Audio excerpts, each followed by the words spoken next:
5시 서울 강서구의 한 버스 정류장에 폭우가 쏟아지기 시작했습니다.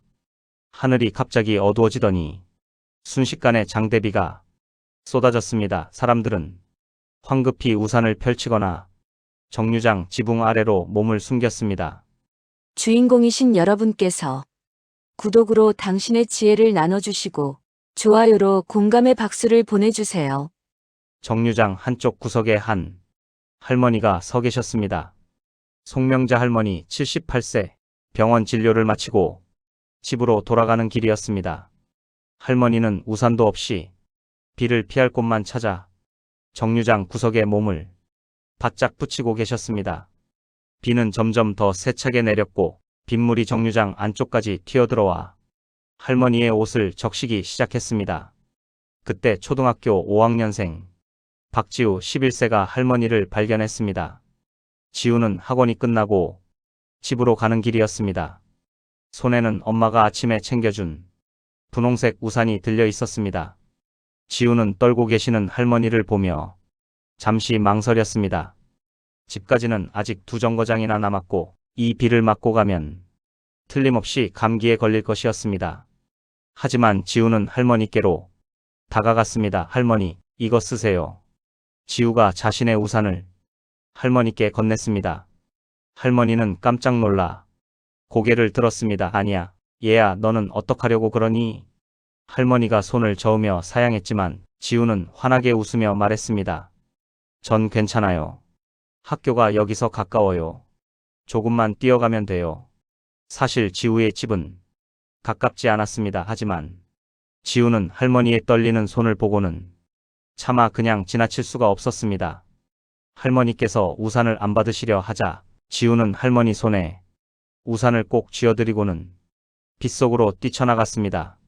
할머니는 우산을 든 채 멍하니 서서 지우의 뒷모습을 바라보았습니다. 지우야. 할머니가 부르는 소리가 빗소리에 묻혔습니다. 지우는 돌아보지 않고 계속 달렸습니다.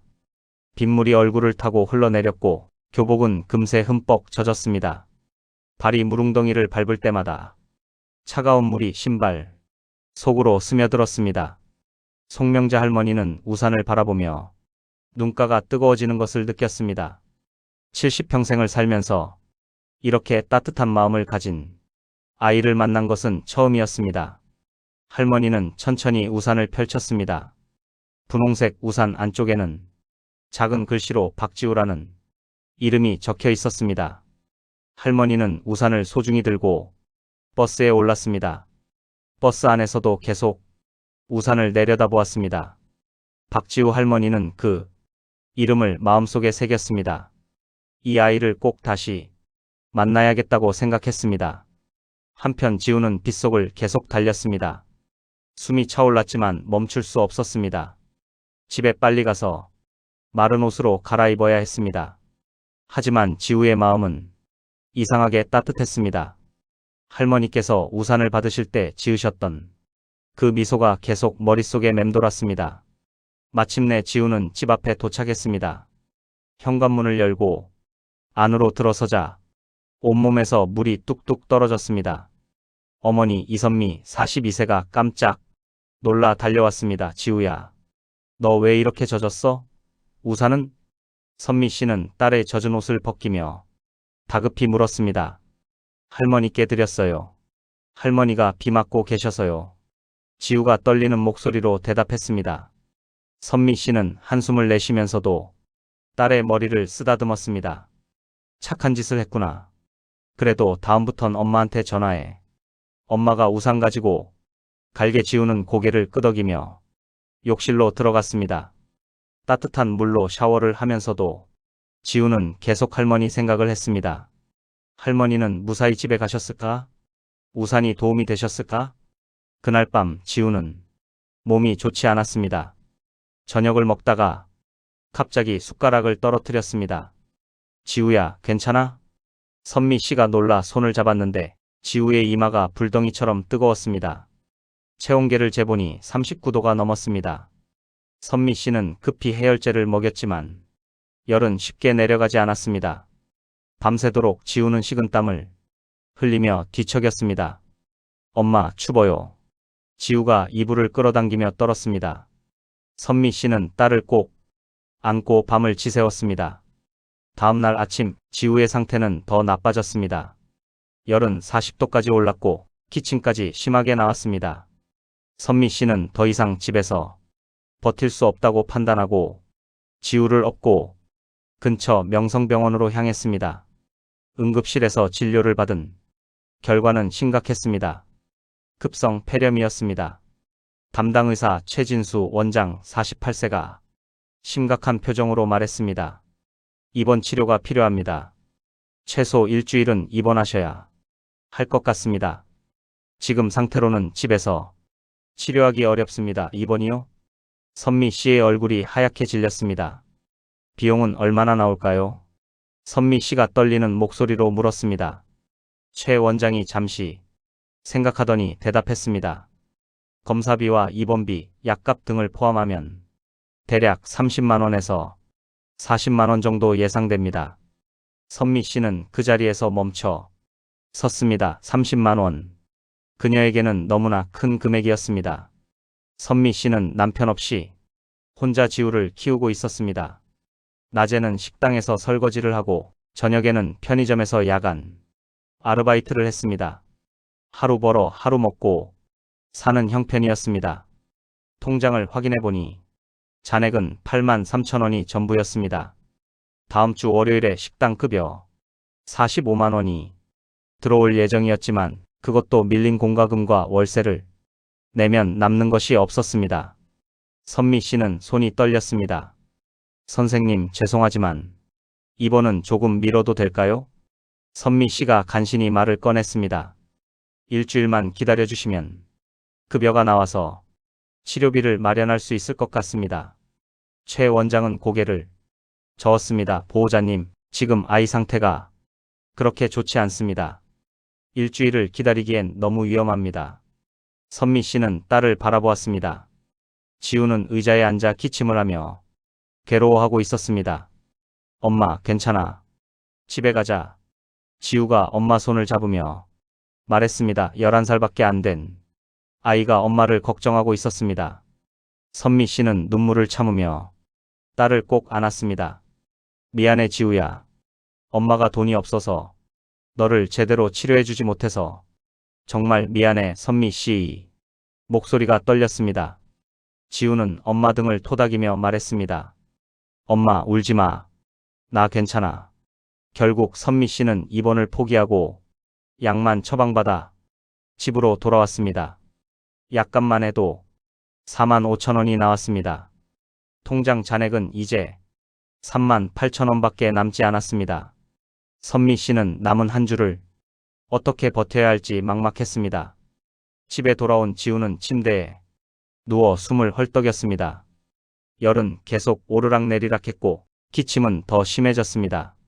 선미 씨는 밤새 얼음찜질을 해주고 약을 먹였지만 지우의 상태는 나아지지 않았습니다. 새벽 3시 지우가 갑자기 헛소리를 하기 시작했습니다. 할머니, 우산 가져가세요. 비 맞으면 안 돼요. 지우가 잠꼬대를 했습니다. 선미 씨는 딸의 손을 꼭 잡고 눈물을 흘렸습니다. 착한 아이가 왜 이런 고생을 해야 하는지 원망스러운 마음마저 들었습니다. 사흘이 지났지만 지우의 상태는 나아지지 않았습니다. 등교는 꿈도 꾸지 못했고 집에서 누워만 있었습니다.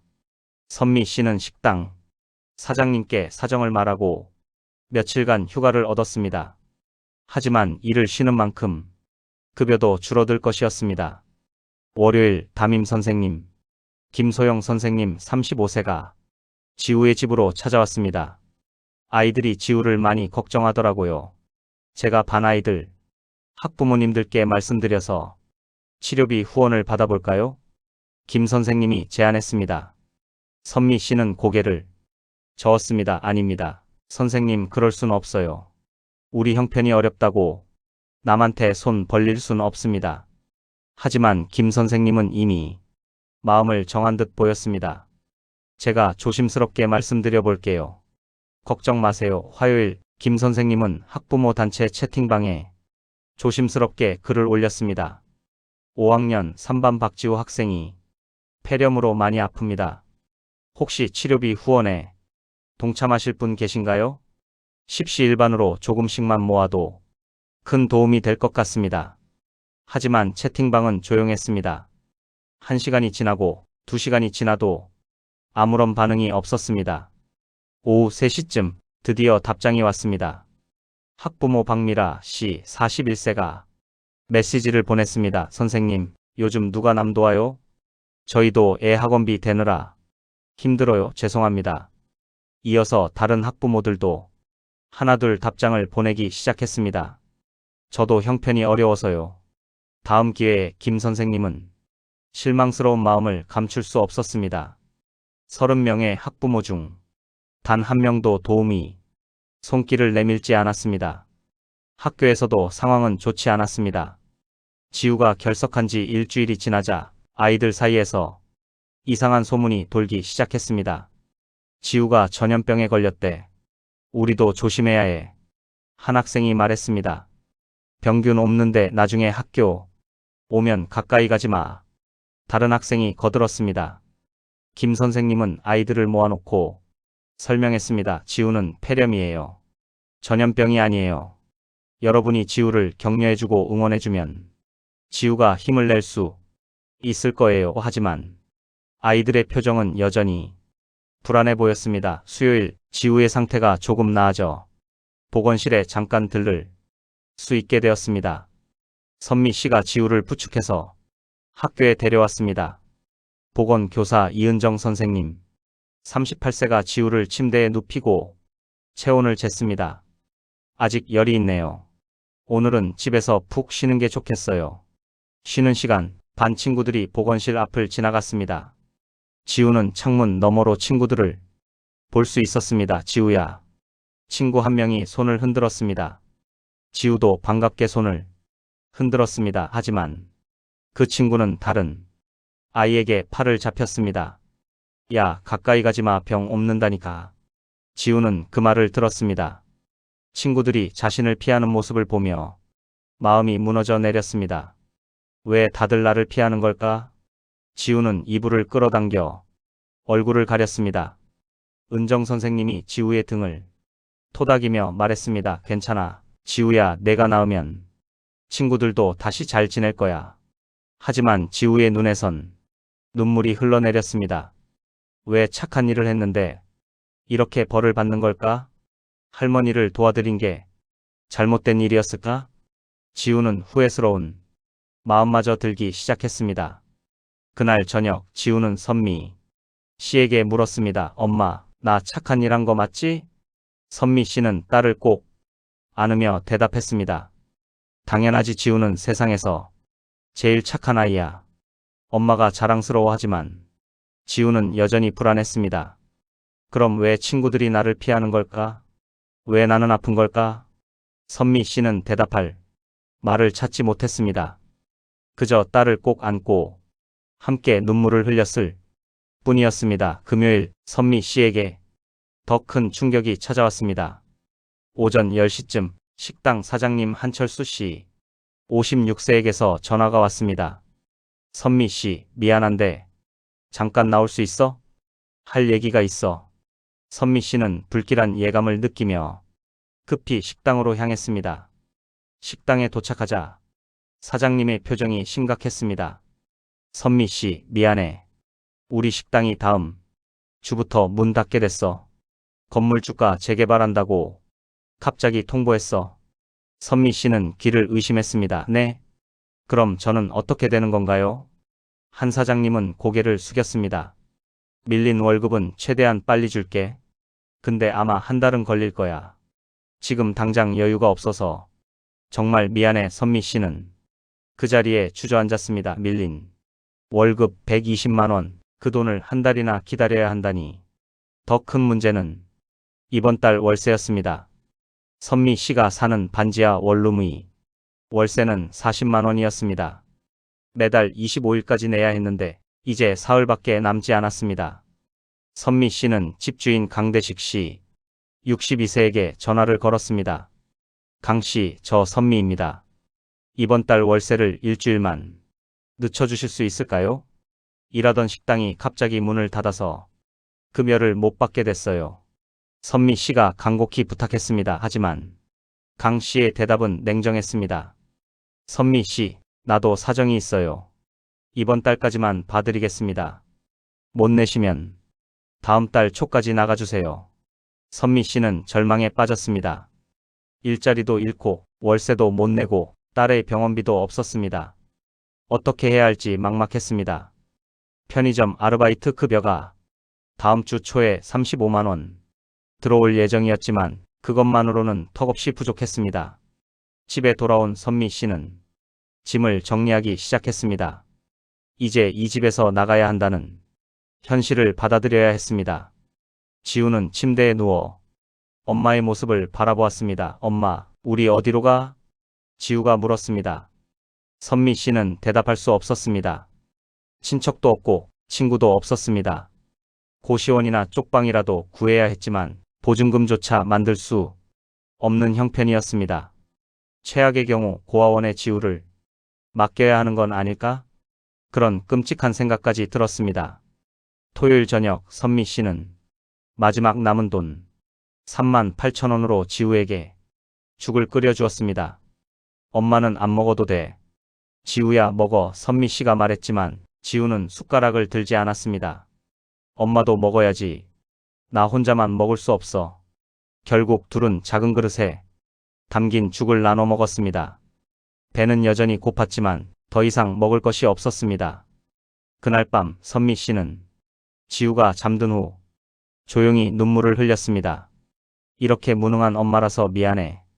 너를 제대로 지켜주지 못해서 미안해. 일요일 아침 선미 씨는 마지막 희망을 찾기 위해 복지센터에 전화를 걸었습니다. 하지만 상담원의 대답은 냉정했습니다. 긴급 생계비 지원은 심사에 최소 2주일이 걸립니다. 그리고 현재 대기자가 많아서 지원이 늦어질 수 있습니다. 2주일 선미 씨에게는 너무나 긴 시간이었습니다. 내일부터 어디서 잠을 자야 할지조차 막막했습니다. 선미 씨는 마지막으로 지우의 병원비를 위해 모았던 적금 통장을 해지하기로 결심했습니다. 3년간 모은 돈 85만 원. 이것이 그들에게 남은 전부였습니다. 선미 씨는 은행에 가서 적금을 해지했습니다. 통장을 보며 눈물이 흘렀습니다. 이 돈은 지우의 대학 등록금을 위해 모은 것이었습니다. 하지만 이제는 당장 내일을 살기 위해 써야 했습니다. 집으로 돌아오는 길, 선미 씨는 부동산에 들러 저렴한 방을 알아보았습니다. 보증금 50만 원의 월세, 25만 원짜리 쪽방이 있었습니다. 3평도 안 되는 좁은 공간이었지만 지금으로선 선택의 여지가 없었습니다. 선미 씨는 계약금 10만 원을 내고 다음 주 화요일에 입주하기로 했습니다. 월요일 오전 9시 선미 씨와 지우는 이삿짐을 정리하고 있었습니다. 가진 것이 많지 않아 짐은 얼마 되지 않았습니다. 옷가지 몇 벌과 이불, 그리고 지우의 책가방이 전부였습니다. 지우는 여전히 기침을 했지만 이제는 조금 나아진 것 같았습니다. 오전 10시 갑자기 현관 초인종이 울렸습니다. 선미 씨는 집주인이 빨리 나가라고 독촉하러 온 줄 알고 긴장하며 문을 열었습니다. 하지만 문 밖에는 정장을 입은 중년 남자가 서 있었습니다. 박지우 학생 댁이 맞으신가요? 남자가 공손하게 물었습니다. 선미 씨는 의아한 표정으로 대답했습니다. 네, 맞는데요. 누구신지? 남자는 명함을 꺼내 건넸습니다. 저는 정명법률사무소의 김태현 변호사입니다. 급한 일이라 바로 찾아왔습니다. 변호사요? 선미 씨는 더욱 당황했습니다. 무슨 일이시죠? 혹시 제가 잘못한 게 있나요? 김 변호사는 고개를 저으며 말했습니다. 아닙니다. 좋은 일로 왔습니다. 안으로 들어가도 될까요? 선미 씨는 망설이다가 문을 열어주었습니다. 김 변호사는 가방에서 두꺼운 서류 뭉치를 꺼냈습니다. 박지우 학생이 여기 계신가요? 지우가 침대에서 일어나 다가왔습니다. 네, 제가 박지우예요. 김 변호사는 지우를 보며 부드럽게 미소 지었습니다. 지우 학생, 지난주 금요일 오후 5시쯤 강서구 버스 정류장에서 할머니께 우산을 빌려드린 적이 있나요? 지우는 고개를 끄덕였습니다. 네, 맞아요. 할머니께서 비를 맞고 계셔서요. 김 변호사는 서류를 펼쳐 보였습니다. 그 할머니께서 지우 학생을 찾으셨습니다. 선미 씨와 지우는 동시에 서류를 내려다보았습니다. 서류 맨 위에는 재산 상속 계약서라고 적혀 있었습니다. 이게 무슨 말씀이세요? 선미 씨가 떨리는 목소리로 물었습니다. 김 변호사는 천천히 설명하기 시작했습니다. 그 할머니의 성함은 송명자 할머니입니다. 지난주 토요일 할머니께서 돌아가셨습니다. 심장마비였습니다. 지우이 얼굴이 창백해졌습니다. 할머니가 돌아가셨다고요? 지우의 눈에 눈물이 고였습니다. 김 변호사는 고개를 숙이며 말을 이었습니다. 할머니께서 돌아가시기 전 공증을 받은 유언장을 작성하셨습니다. 그 유언장에 지우 학생이 명시되어 있습니다. 유언장요? 선미 씨는 믿을 수 없다는 표정이었습니다. 김 변호사는 다음 서류를 넘겼습니다. 송명자 할머니께서는 평생 모은 재산을 지우 학생에게 상속하신다고 명시하셨습니다. 강남구 역삼동 소재 빌딩 3채, 그리고 예금 50억 원입니다. 선미 씨는 그 자리에서 얼어붙었습니다. 50억 원? 빌딩 3채? 이게 꿈인가, 생시인가 손이 떨려 서류를 제대로 잡을 수조차 없었습니다. 지우도 믿을 수 없다는 표정으로 김 변호사를 바라보았습니다. 김 변호사는 계속해서 설명했습니다. 할머니께서 돌아가신 후 저희는 일주일 동안 CCTV 수백 시간을 분석했습니다. 그날 버스 정류장의 CCTV, 주변 상가의 CCTV, 심지어 버스 내부 CCTV까지 모두 확인했습니다. 그렇게 해서 마침내 지우 학생을 찾아낼 수 있었습니다. 선미 씨는 눈물을 참지 못하고 무너져 내렸습니다. 이럴 수가, 이런 일이 있을 수 있나요?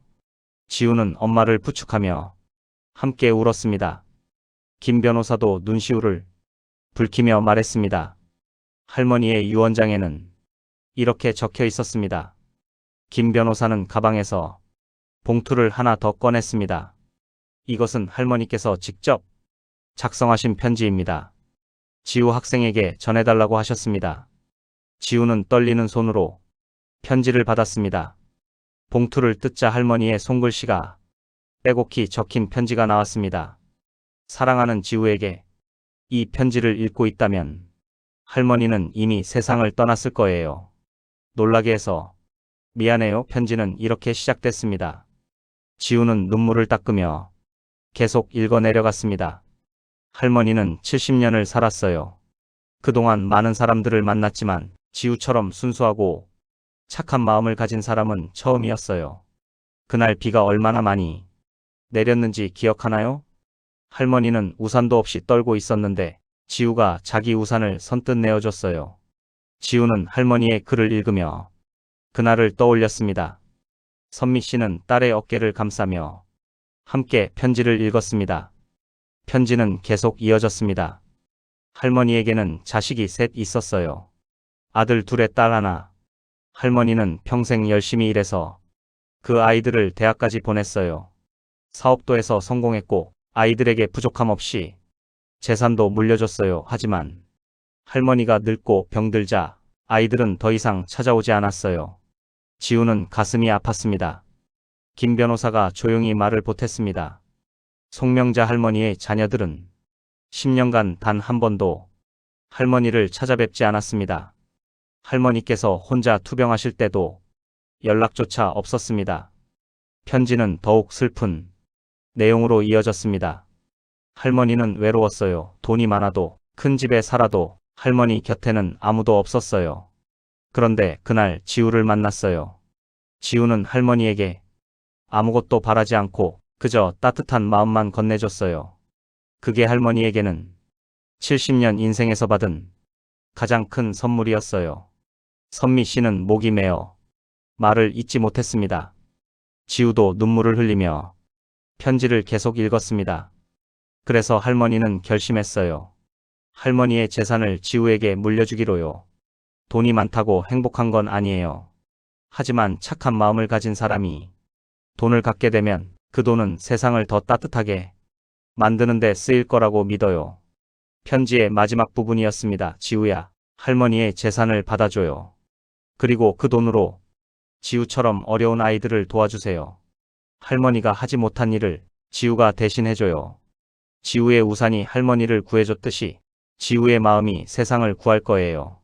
사랑하는 지우에게 송명자 할머니가 지우는 편지를 가슴에 꼭 안고 울었습니다. 할머니, 제가 할머니를 다시 못 배워서 죄송해요.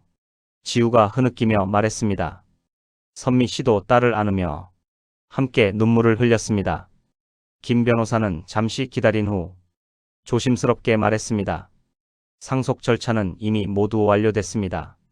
할머니께서 생전에 공증까지 받아두셨기 때문에 법적으로 문제 없습니다. 다만 한 가지 문제가 있습니다. 무슨 문제인가요? 선미 씨가 물었습니다.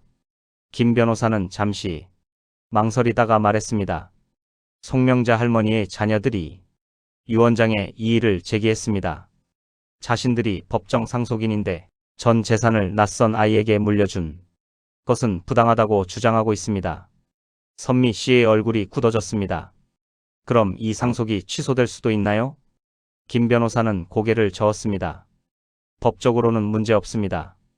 유언장이 정식으로 공증됐고 할머니께서 정신이 온전하신 상태에서 작성하셨습니다. 다만 자녀들이 소송을 걸면 시간이 좀 걸릴 수 있습니다. 그때 현관문이 거칠게 열렸습니다.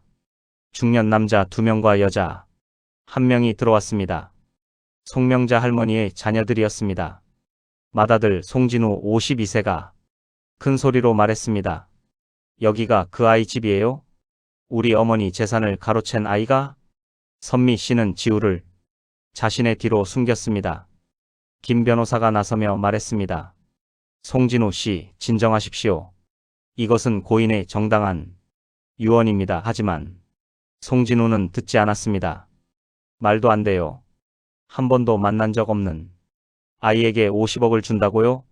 우리는 어머니의 친자식인데. 둘째 아들 송진혁 48세도 거들었습니다.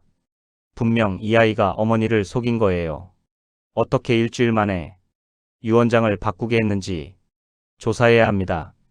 딸 송미선 45세도 눈물을 흘리며 말했습니다. 어머니, 우리를 이렇게 배신하시면 어떡해요? 선미 씨는 분노가 치밀어 올랐습니다. 배신이라고요? 할머니께서 10년 동안 혼자 계실 때 당신들은 어디 있었어요? 우리 지우는 단 한 번 할머니를 도와드렸을 뿐이에요. 김 변호사는 가방에서 노트북을 꺼냈습니다. 제가 준비한 게 있습니다. 할머니께서 돌아가시기 전날 유언 영상을 남기셨습니다. 한번 보시겠습니까? 송 씨 남매는 서로를 바라보다가 고개를 끄덕였습니다. 김 변호사가 노트북을 켰습니다. 화면에 송명자 할머니가 등장했습니다. 병원 침대에 누워 계셨지만 눈빛만은 또렷했습니다. 영상이 재생되기 시작했습니다. 내 이름은 송명자입니다. 이 영상을 보고 계시다면 내가 죽은 후일 겁니다. 할머니의 목소리는 떨렸지만 단호했습니다. 나는 온전한 정신으로 이 유언을 남깁니다. 아무도 나를 속이지 않았고 강요하지도 않았습니다. 화면 속 할머니는 잠시 숨을 고르더니 말을 이었습니다. 나는 3자녀를 뒀습니다. 진우, 진혁, 미선. 나는 그 아이들을 위해 평생을 살았습니다. 사업을 하면서 번 돈도 모두 아이들 교육에 쏟아부었습니다. 대학 등록금, 결혼 자금, 집 마련 자금까지 모두 내가 댔습니다. 송 씨 남매는 고개를 숙였습니다. 할머니는 계속 말했습니다. 하지만 아이들이 독립한 후 나는 혼자가 됐습니다. 처음엔 한 달에 한 번씩 연락이 왔습니다. 그러다 2달에 한 번, 1년에 한 번으로 줄었습니다. 마지막 10년간은 단 한 번도 연락이 없었습니다. 송진우가 변명하려 했습니다. 어머니, 저희도 바빴어요. 할머니의 영상은 멈추지 않았습니다. 나는 심장병으로 입원했을 때도 혼자였습니다. 수술을 받을 때도 회복할 때도 혼자였습니다. 간호사분들이 가족이 없느냐고 물었을 때 나는 대답할 수 없었습니다. 화면 속 할머니의 눈에서 눈물이 흘러내렸습니다. 그러던 어느 날 나는 한 아이를 만났습니다. 박지우라는 아이였습니다. 폭우가 쏟아지는 날, 그 아이는 자기 우산을 나에게 건네주었습니다. 자기는 아파도 괜찮다며 할머니를 먼저 걱정해 주었습니다. 할머니는 잠시 말을 멈췄습니다. 기침을 하더니 다시 말을 이었습니다. 70년을 살면서 내가 만난 유일한 천사였습니다. 그 아이는 나에게 아무것도 바라지 않았습니다. 그저 한 사람으로서 나를 걱정해 줬을 뿐입니다. 내 자식들도 10년 동안 하지 않은 일을 낯선 11살 아이가 해준 겁니다. 송미선이 울먹이며 말했습니다. 어머니, 저희가 잘못했어요. 하지만 할머니의 말은 이어졌습니다. 그래서 나는 결정했습니다. 내 전 재산을 박지우에게 물려주기로. 돈이 있으면 세상을 바꿀 수 있습니다. 하지만 돈을 가진 사람이 마음이 따뜻하지 않으면 그 돈은 아무 의미가 없습니다. 할머니는 카메라를 똑바로 바라보며 말했습니다. 지우야, 할머니의 재산을 잘 써줘. 너처럼 어려운 아이들을, 외로운 할머니, 할아버지들을 도와줘. 내가 하지 못한 선한 일들을 대신해줘. 그것이 할머니의 마지막 부탁이야. 영상이 끝났습니다. 방 안은 침묵에 휩싸였습니다. 송씨 남매는 고개를 들지 못했습니다. 김 변호사가 조용히 말했습니다. 이것이 송명자 할머니의 진심이었습니다. 법적으로도 도덕적으로도 이 유언은 정당합니다. 송진우는 주먹을 쥐었다 폈다를 반복했습니다. 우리가 잘못했습니다. 송진혁도 눈물을 흘리며 고개를 숙였습니다. 송미선은 무릎을 꿇고 울기 시작했습니다. 어머니, 죄송해요. 정말 죄송해요. 하지만 이미 늦었습니다. 할머니는 돌아가셨고 더 이상 그들의 사과를 들을 수 없었습니다. 송씨 남매는 일어나 방을 나갔습니다. 김 변호사가 서류를 정리하며 말했습니다. 송씨 가족이 소송을 포기했습니다. 이제 상속은 완전히 확정됐습니다. 선미 씨와 지우는 서로를 안고 울었습니다. 김 변호사는 마지막 서류를 건네며 말했습니다. 이것은 빌딩 세 채의 등기부등본과 은행 통장입니다. 월세 수입만 해도 매달 1,500만 원 정도 됩니다. 그리고 예금 50억 원은 내일부터 사용 가능합니다. 지우는 할머니의 편지를 다시 한번 읽었습니다. 할머니, 약속할게요. 제가 할머니의 마음을 이어받아 좋은 일에 쓸게요. 지우가 하늘을 바라보며 속삭였습니다. 1년이 흘렀습니다. 지우는 이제 중학교 1학년이 됐습니다. 그동안 많은 것이 변했습니다. 선미 씨와 지우는 강남의 넓은 아파트로 이사했습니다. 하지만 사치스럽게 살지는 않았습니다. 할머니의 유언대로 그들은 재산을 의미 있는 곳에 썼습니다. 첫 번째로 지우는 지우나눔 장학재단을 설립했습니다.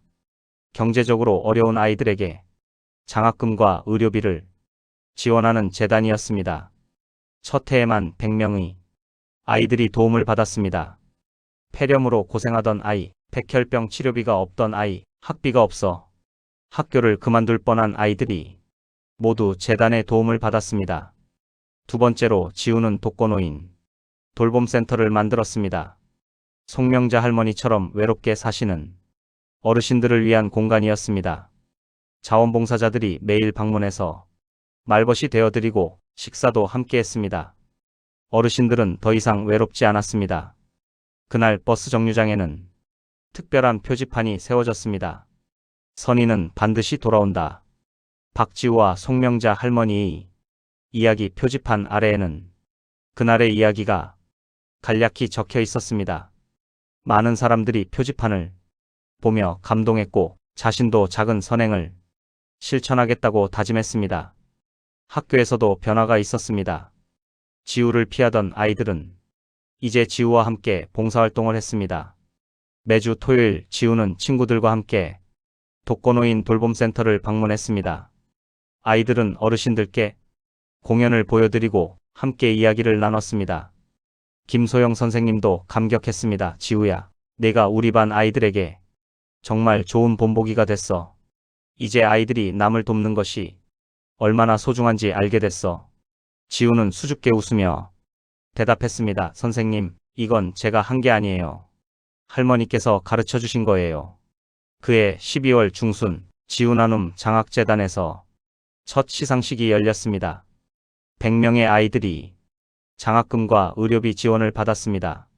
무대 위에 선 지우는 떨리는 목소리로 말했습니다. 이 모든 것은 송명자 할머니 덕분입니다. 할머니께서 저에게 보여주신 사랑을 이제 제가 여러분에게 전하고 싶습니다. 객석에 앉은 아이들과 부모들은 박수를 쳤습니다. 어떤 부모는 눈물을 흘렸습니다. 우리 아이가 포기하지 않고 치료받을 수 있게 해주셔서 감사합니다. 한 어머니가 지우에게 인사했습니다. 시상식이 끝난 후 지우는 선미 씨와 함께 송명자 할머니의 묘소를 찾았습니다. 묘비 앞에는 할머니가 좋아하셨던 장미꽃이 가득했습니다. 지우는 꽃을 한 송이 들고 묘비 앞에 무릎을 꿇었습니다. 할머니, 오늘 첫 시상식이 있었어요. 100명의 친구들이 할머니 덕분에 웃을 수 있게 됐어요. 지우가 속삭였습니다.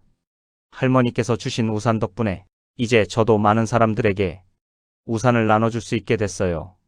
비를 피할 수 있는 따뜻한 우산을요.